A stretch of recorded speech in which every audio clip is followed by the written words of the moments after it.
नमस्कार, बहुत बहुत स्वागत आपका अनादि टीवी पर। मैं हूं आपके साथ पारुल। जी हां, आज है महासंग्राम, चौथे चरण का भीषण महासंग्राम। और चौथे चरण पर 10 राज्यों की 96 सीटों पर वोटिंग पड़ रही है। 42 सीटें, इन 96 सीटों में से बीजेपी ने पिछली बार जीती थी। और उत्तर प्रदेश, मध्य प्रदेश की बात करें तो यहाँ पर भी चुनाव है। देखिए, एक तरफ मध्य प्रदेश की बात करें तो 8 सीटों पर रण है और ये अंतिम लड़ाई है। और उत्तर प्रदेश की बात करें तो 13 सीटें ऐसी जिन पर भीषण टक्कर है। 2 सीटों की अगर हम बात करें तो महज 2 सीटें जिन पर प्रत्याशी बदले हैं बीजेपी ने उत्तर प्रदेश में, बाकी सभी सीटों पर कैंडिडेट रिपीट है। और मध्य प्रदेश की बात करें तो काफी हीट यहां पर दिखाई दे रही है, सियासी गर्मी दिखाई दे रही है। वो भी इसलिए क्योंकि यहां पर कांतिलाल भूरिया हैं। इंदौर जो अपने आप में फिर इतिहास रचने जा रहा है, स्वच्छता के मामले में तो इतिहास रचा, अब एक और नया इतिहास रचने जा रहा है क्योंकि राजनीतिक दल इंदौर में नोटा के लिए प्रचार प्रसार कर रहे हैं। तो चलिए, कई ऐसे सियासी समीकरण हैं जो आपको हम दिन भर बता ही रहे हैं, लेकिन उसके इतर ग्राफिक्स के माध्यम से हर वो जानकारी जो आपको जानना जरूरी है वो आपको बताते चले। तो शुरुआत हम कर रहे हैं अलग अलग राज्यों में कहां-कहां कितनी सीटों पर चुनाव है। तो चलिए, सबसे पहले मैं आपको राज्य बता दूं। जैसे कि मैंने जिक्र किया, 10 सीटों पर 96 सीटों में 10 राज्यों की 96 सीटों पर मत पड़ रहे हैं। अलग अलग राज्यों में हाई प्रोफाइल हॉट सीट है जिन पर शत्रुघ्न सिन्हा चुनावी मैदान में है, ओवैसी साहब मैदान में हैं, और भी कई हाई प्रोफाइल सीटें हैं जो देश में इस वक्त चुनाव हो रहे हैं, वोटकास्ट किए जा रहे हैं।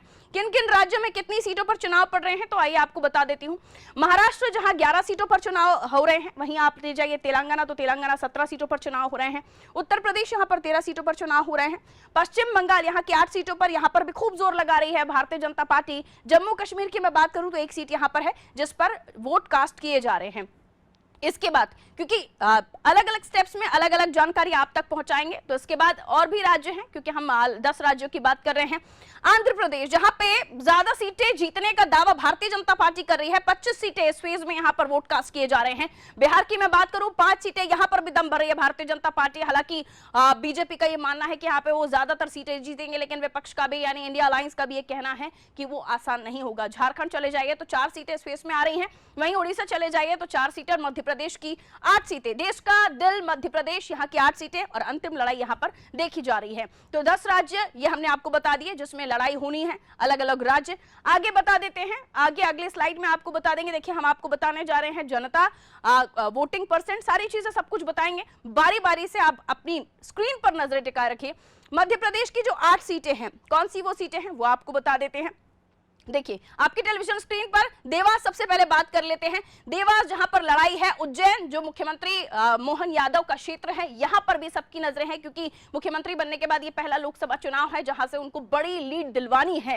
इसलिए वो लगातार जब से ये चरण शुरू हुआ है वो मालवा निर्माण में ही बने हुए हैं। मंदसौर की हम बात कर ले तो मंदसौर में भी आप लड़ाई देखेंगे, लेकिन यहाँ पर जातीय समीकरण अलग अलग जगहों पर मायने रखते हैं।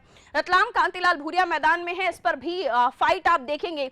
धार यहाँ पर भी तगड़ी फाइट आप देखेंगे, नारी शक्ति। और खुद कांतिलाल भूरिया ने जब नारियों को लेकर बयान दिया 2 पत्नी 2 लाख वाला, तो उसके बाद काफी चर्चाएं हुई। इंदौर, जिसको लेकर मैंने शुरुआती दौर में आपको बताया कि काफी चर्चाएं हैं, क्योंकि इंदौर पहले कहा जा रहा था कि क्योंकि लंबे समय से इसको जीतने की ख्वाहिश रख रही है कांग्रेस, लेकिन वो पूरी नहीं हो पा रही, और अब तो मुमकिन ही नहीं है क्योंकि उनका कैंडिडेट ही नामांकन वापस ले चुका था, जिसके बाद से ये माना जा रहा था कि इंदौर अब बहुत ही आसान है भारतीय जनता पार्टी के लिए। लेकिन फिर ट्विस्ट आया, खुद कांग्रेस ने नोटा के लिए प्रचार करना शुरू कर दिया। खंडवा और खरगोन, मालवा निर्माण की 8 सीटें जिस पर नजर है भारतीय जनता पार्टी की, क्योंकि भारतीय जनता पार्टी के पास ये तमाम सीटें हैं।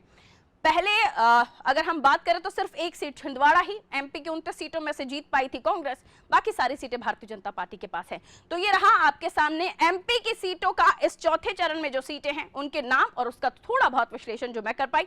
आगे बढ़ते हैं, अगली स्लाइड्स में क्या जानकारी हम आपको देने जा रहे हैं वो है यूपी की 13 सीटों पर चुनाव हो रहे हैं। यूपी की 13 सीटें, सबसे ज्यादा हाई प्रोफाइल कन्नौज है। खुद सपा सुप्रीमो पूर्व मुख्यमंत्री अखिलेश यादव इस सीट से चुनावी मैदान में, और अपनी पत्नी की हार का बदला भी लेने के लिए उस चुनावी मैदान में है। लेकिन पिछली बार जब वो हारी थी तो बड़ी लीड नहीं थी, और उसके पिछली बार यानी 2009 में जब वो जीती थी तो जीत का अंतर भी बहुत बड़ा नहीं था। तो क्या कमाल दिखाएंगे, क्या करिश्मा दिखाएंगे, देखना दिलचस्प होगा। उसके बाद आ जाती है खीरी, लखीमपुर खीरी, यहाँ पर अजय मसुटेनी चुनावी मैदान में हैं, इनके बेटे, जिन पर थार जैसी गाड़ी किसानों के ऊपर चढ़ाने का आरोप था।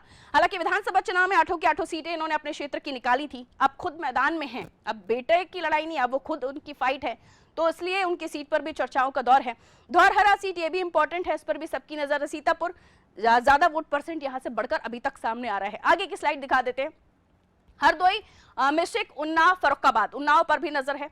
साक्षी महाराज चुनाव में, और उन्नाव वो क्षेत्र आप जानते होंगे जिस पर प्रचार प्रसार काफी हुआ।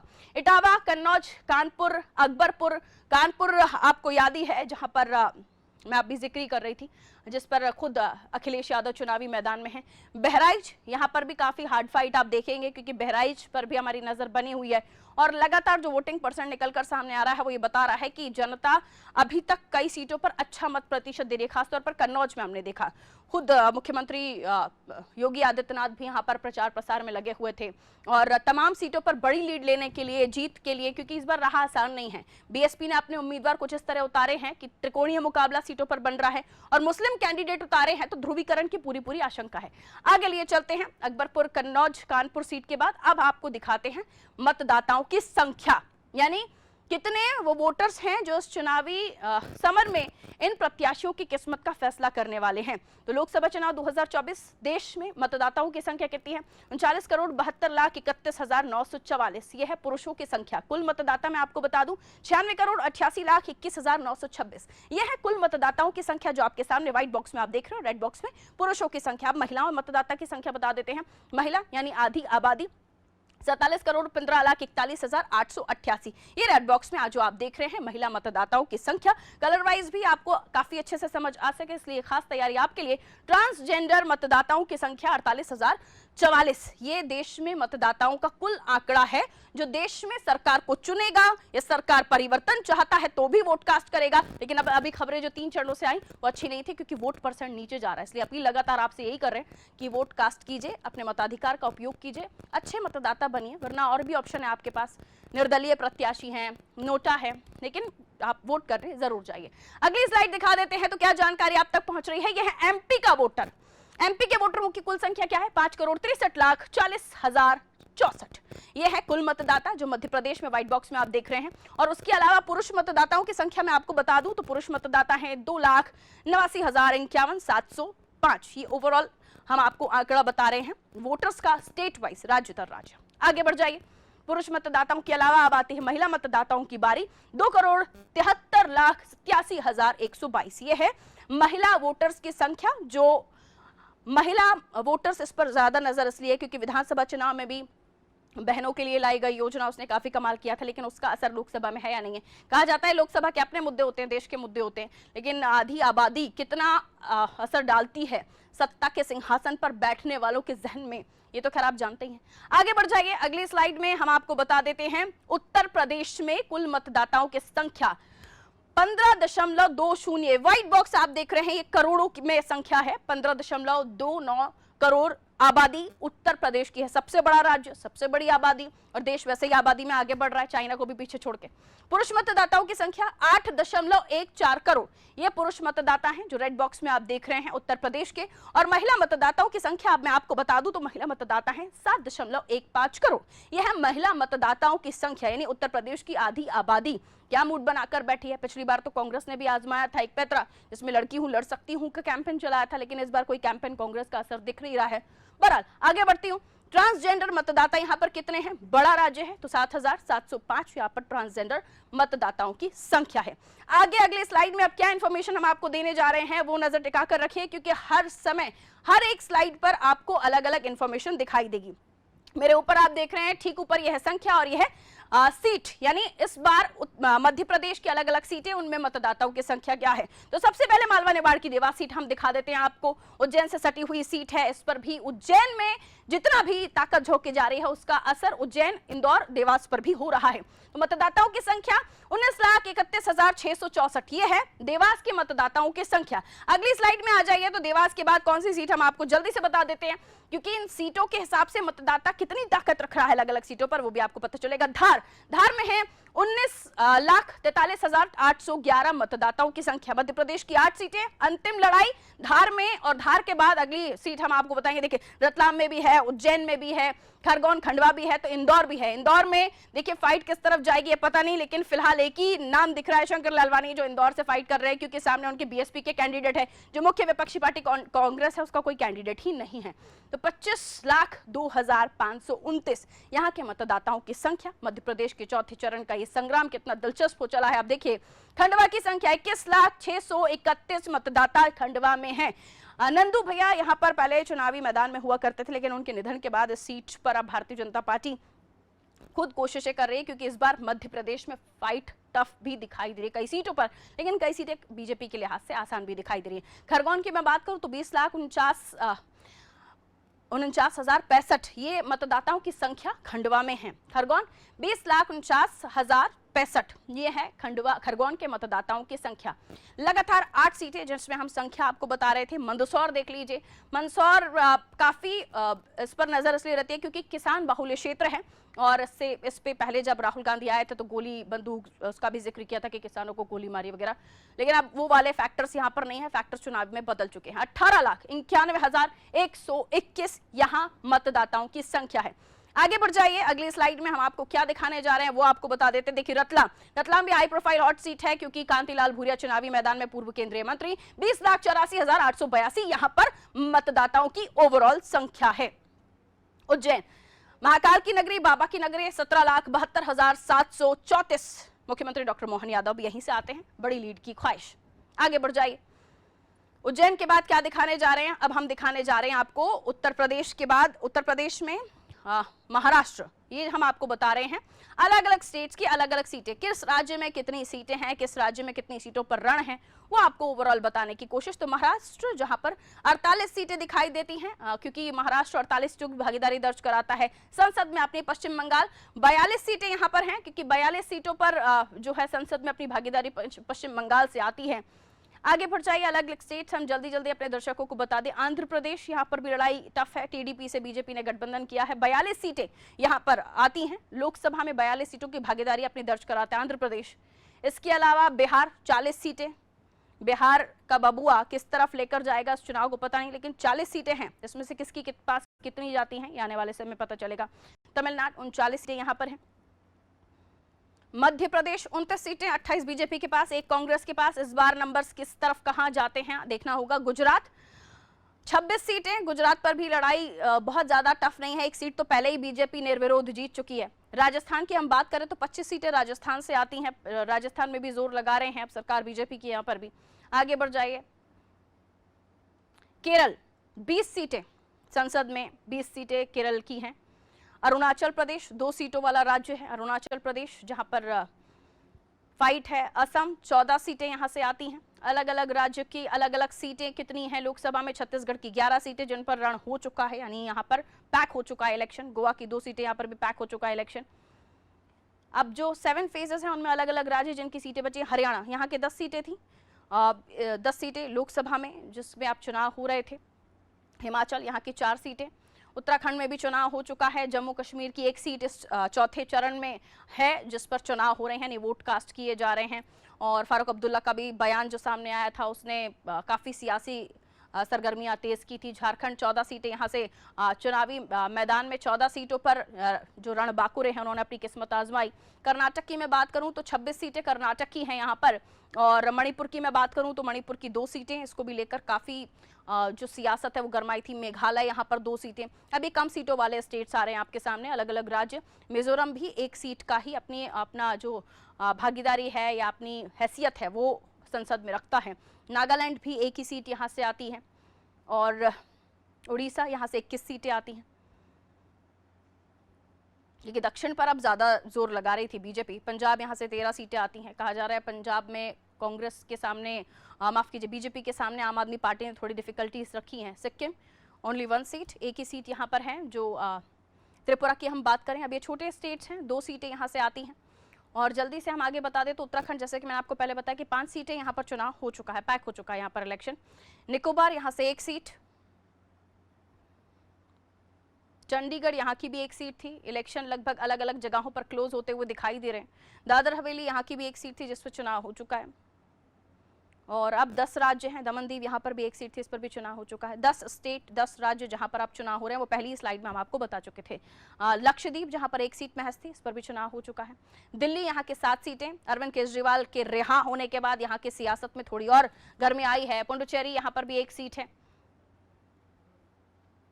इसके अलावा उत्तर प्रदेश की 80 सीटों के बारे में हम आपको बता चुके हैं। तो ये था ऑल ओवर स्टेट्स का आंकड़ा महाराष्ट्र का 48 सीट में, आपको इससे यहीं से हमने शुरुआत की थी।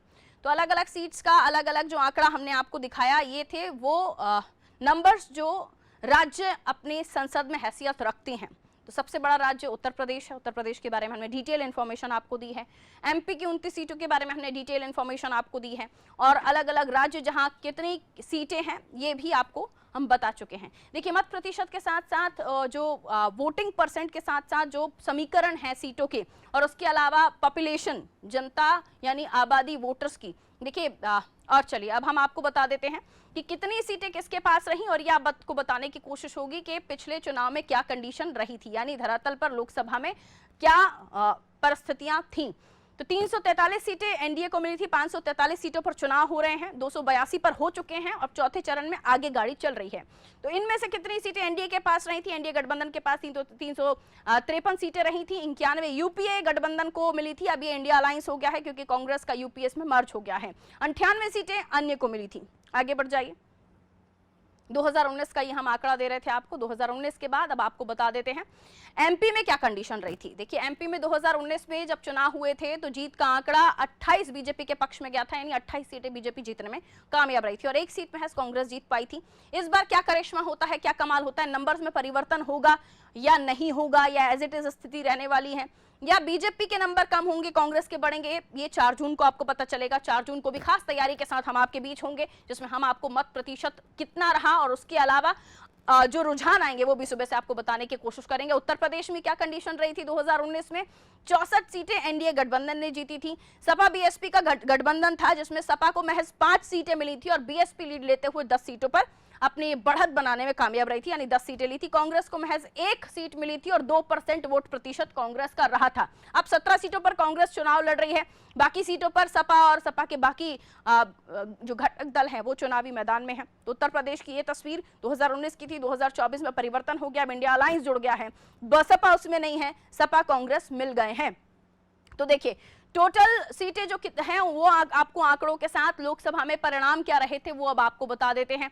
तो चलिए नंबर्स के साथ, 303 बीजेपी को लोकसभा चुनाव परिणाम 2019 का ये आपको दिखा रहे हैं। 303 सीटें बीजेपी को मिली थी। ये अलग अलग दलों के बारे में अब आपको बता रहे हैं। कांग्रेस को 52 मिली थी, अब ये गठबंधन नहीं है, दल है, किसकी हैसियत कितनी रही 2019 में वो आपको बता रहे हैं। द्रमुक 23 सीटें महज जीत पाई थी, द्रमुक की दक्षिण की पार्टी है और अब दक्षिण पर जोर लगा रही है बीजेपी। तृणमूल कांग्रेस टीडीपी 22 सीटें, पश्चिम बंगाल की यह पार्टी है और अब इस बार कितनी सीटें जीतती है ये देखना होगा। वाईएसआर कांग्रेस के साथ, वाईएसआर कांग्रेस ये पार्टी है जो 22 सीटें पिछली बार जीतने में कामयाब हुई थी और यूपीए गठबंधन का हिस्सा थी। शिवसेना 18 सीटें, महाराष्ट्र की पार्टी, लेकिन अब इसमें भी फूट पड़ गई है, 2 शिवसेना हो गई हैं।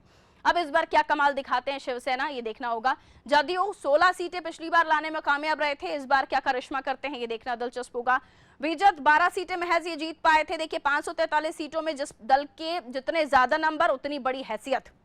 तो 303 भारतीय जनता पार्टी ने जीती थी, इसलिए बड़ी पार्टी बन गई थी वो। 10 उत्तर प्रदेश की महज 10 सपा बीएसपी जो है वो मायावती जी की पार्टी वो जीत पाई थी।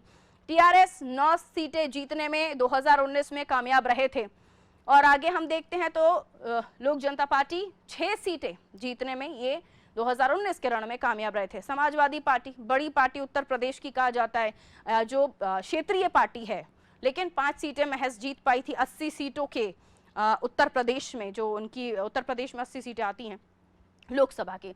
राष्ट्रवादी कांग्रेस पार्टी 5 सीटें इन्होंने जीती थी और वहीं शिरोमणि अकाली दल, ये पंजाब की पार्टी है, 2 सीटें।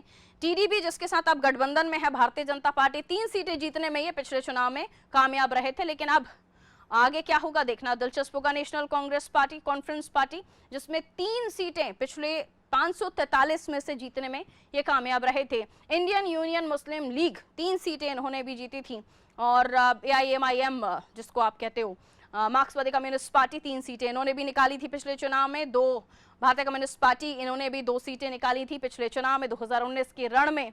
और अब आगे दिखा देते हैं आपको, आगे की तैयारी हमारी जो है उसके बारे में आपको बता दें तो AIMIM 2 सीटें इनको मिली थी, झारखंड मुक्ति मोर्चा 1 सीट इनको मिली थी। और आगे आ जाइए तो अगली स्लाइड आपको दिखा देते हैं। JDS 1 सीटें इनको महज मिली थी पिछले लोकसभा चुनाव में।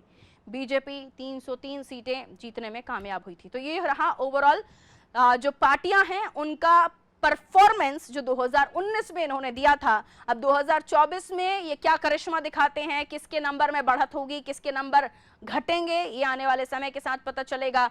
और इसी के साथ मत प्रतिशत अब आ गए हैं आपके सामने। देखिए अब घड़ी में बज गए हैं आपके लगभग 1 और अब ये आ गया है मत प्रतिशत। तो मध्य प्रदेश का ओवरऑल मत प्रतिशत ये आ गया है 12 बजे का, जो 32% करीब जा रहा है, 32.38% ये मत प्रतिशत मध्य प्रदेश का आ गया है। 8 सीटें, लेकिन किस सीट पर कितने ज्यादा मतदाता उत्साहित हैं? मंदसौर में 34.12% अभी तक मत प्रतिशत जा चुका है। इसके अलावा मंदसौर के बाद हम बात करें, देखिए बारी बारी एक एक सीट का आपको बता देते हैं। रतलाम अभी 34.04%, ये 34.04% है रतलाम। कांतिलाल भूरिया चुनावी मैदान में नारी शक्ति के सामने।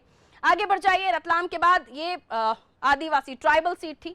उज्जैन की हम बात करें, बाबा की नगरी, महाकाल की नगरी, 34.25% यहाँ का मत प्रतिशत अभी तक गया है। देखिए अब फिलहाल एमपी का मौसम थोड़ा सा खुशनुमा हुआ है, थोड़ी ठंडक है, तो कह सकते हैं कि इस बार आप निराश नहीं होंगे, खासतौर से वो लोग जिनकी मत प्रतिशत पर नजर होती है। देवास की बात कर लें तो उज्जैन से सटा हुआ शहर है, लोकसभा सीट है। 35 यहाँ पर आंकड़ा जा चुका है, 35.83% वोट परसेंट अभी तक एमपी का जा चुका है। ये 12 बजे तक का आपको वोटिंग परसेंट दे रहे हैं। देवास के बाद देखिए उज्जैन, देवास, इंदौर, ये आसपास की सीटें हैं, इन पर नजर तो रहेगी। धार, इस पर भी कंपटीशन है। 32.62% यहाँ का अभी तक मतदान परसेंट जा चुका है।